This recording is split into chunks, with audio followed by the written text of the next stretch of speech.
ko kayo. Hatsa karamaliyane. Nekaramaniyana. Nekaramaniyana.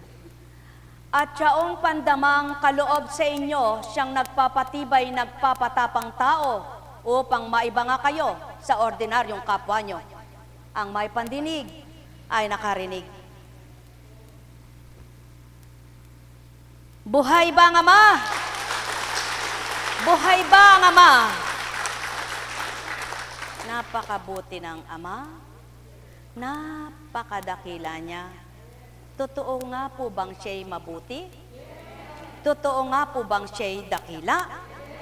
Kung magkagayon, kaya't naitala ang mga kaganapan sa panahon ng mga hinirang na propeta sa unang tipan, may mga nagpunyagi, nagpursiging, ito'y mailimbag at maisaaklat.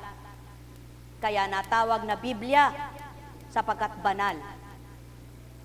Ngunit at pasubali, hindi lahat ng tinuran o nahayag sa kalupaan sa panahon nilang mga nabubuhay ay naitalangang tuwiran, kundi humango lamang. Kaya't ito ang buhay na patuturin sa inyo lahat ng mga hinirang, hindi maitatala lahat ang mga sinasambit nila sa harapan, kung sino man ang kausap at nakaniig ng sino man, sapagkat napakakapal na mga libro yan.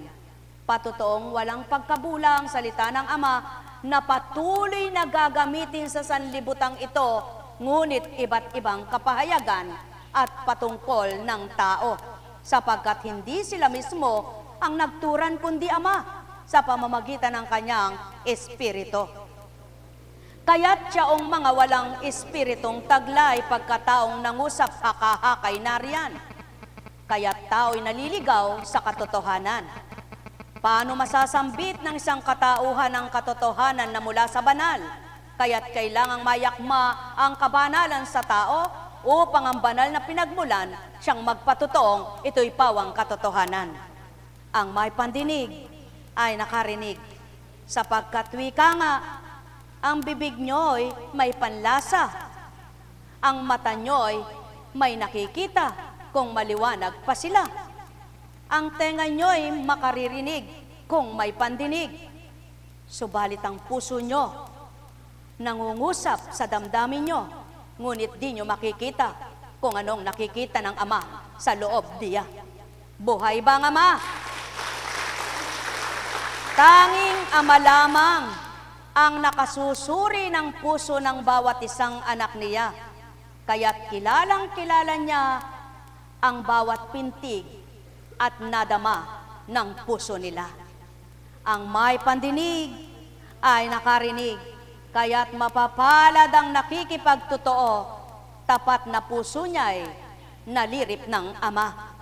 At siya karamaliyana, nekaramaniyana, nekaramaniyana, nekaramaniyana. Ang paggagrado ng Ama sa mga anak niya ay hindi katulad sa eskwelahan, nagagamot. Nadodoktor ng kamay.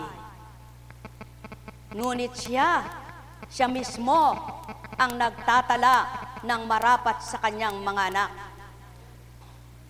Alalaumbaga, walang sino mang maaring magturo sa kanya, at di maaring turuan siya kung anong nararapat na porsyento mo, kung kilala mo ba siya o hindi pa.